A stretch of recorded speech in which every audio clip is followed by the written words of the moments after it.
बिस्मिल्लाहिर्रहमानिर्रहीम। अस्सलाम वालेकुम व्यूअर्स। आज इनोवेटिव कुकिंग और बेकिंग चैनल पर हम बना रहे हैं आलू गोश्त। तो देखें ये रेसिपी हम किस अंदाज से बनाते हैं। अगर हमें ये रेसिपी ज़्यादा मिक़दार में बनानी है तो इसको हम कैसे बनाएंगे, थोड़ा देगी सा स्टाइल देंगे। तो देखिए उसके लिए हमें क्या क्या दरकार है। तो हमने यहाँ पे लहसुन और अदरक लिया है और टमाटर, हरी मिर्चें, हरा धनिया, 3 kg मटन, प्याज, ये बारीक कटा हुआ प्याज है, हरा धनिया, और ये है लहसुन अदरक का पेस्ट, और यहाँ पे कुछ साबुत लहसुन है। और साबुत लहसुन के साथ ये टमाटर हमने मोटे मोटे काट लिए हैं, हरी मिर्चें, और ये है अदरक। अब हम अपने जायके के हिसाब से नमक, मिर्चें, हल्दी, गरम मसाला, पिसा हुआ गरम मसाला, सूखा धनिया, सफ़ेद ज़ीरा और काली मिर्चें ऐड करेंगे। अगर हम ज़्यादा मिक़दार में और देगी अंदाज में सालन बनाएं तो हमें चाहिए कि ऑयल और घी दोनों का इस्तेमाल करें। थोड़ा सा घी का इस्तेमाल करें, एक अच्छा सा टेस्ट आता है और ऑयल भी अच्छी मिक़दार में जाएगा।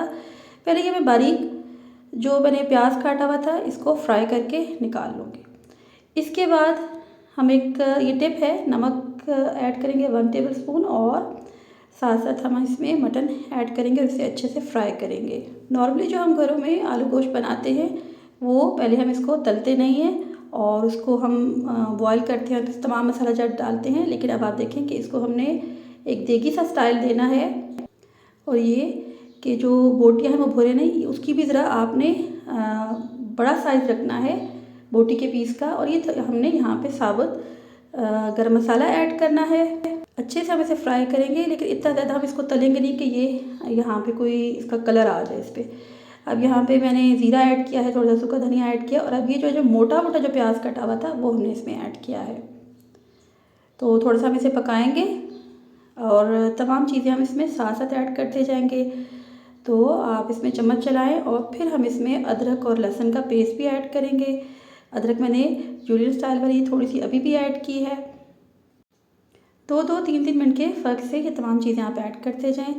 और ये मैंने चंद काली मिर्चें ऐड की हैं साबुत, तो इसका एक अपना ही जायका बनेगा, एक यखनी सी बन जाएगी। हल्दी अच्छी मिक़दार में ऐड करें तो इसका खूबसूरत सा कलर आएगा। इसके साथ ही हम पिसी हुई लाल मिर्चें और दरदरी लाल मिर्चें अपने टेस्ट के हिसाब से ऐड करें, क्योंकि ज़्यादा मिक़दार में है तो ये भी अच्छी मिक़दार में जाएगी, तो तभी इसका टेस्ट डेवलप होगा। और ये भी आप ध्यान में रखें कि हम इसमें आलू भी ऐड कर रहे हैं।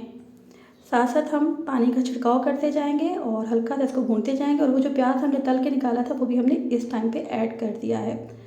तो ये तमाम चीज़ें हम ऐड कर लेंगे और उसके बाद इसमें हम पानी शामिल कर देंगे।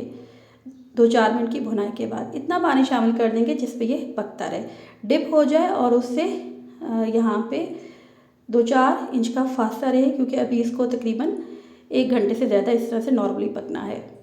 अब दूसरी तरफ है आलू। इसके लिए टिप है, आप इसमें हल्दी ऐड करें और नमक ऐड करें। आलू के टुकड़े थोड़े से बड़े रखेंगे क्योंकि ये एक बड़ी क्वांटिटी में हम इसे बना रहे हैं, और ताकि आलू भुरे नहीं।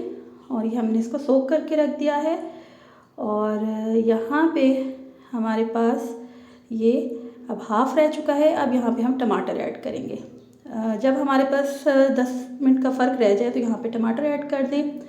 और यहाँ पे मैं अलग से अब आलू को कर रही हूँ, हम वहाँ पे आलू अभी इसलिए ऐड नहीं कर रहे कि ये बहुत जल्दी गल ना जाए, ताकि शोरबे को थिक ना कर दे, उसको ना गाढ़ा सा शोरबा ना बना दे। तो थोड़ा सा ऑयल डाल के इसको अलग से फ्राई करेंगे, दोबारा से हल्दी ऐड करेंगे और फिर इसमें थोड़ा पानी ऐड करके इसको सेपरेटली पकाएंगे।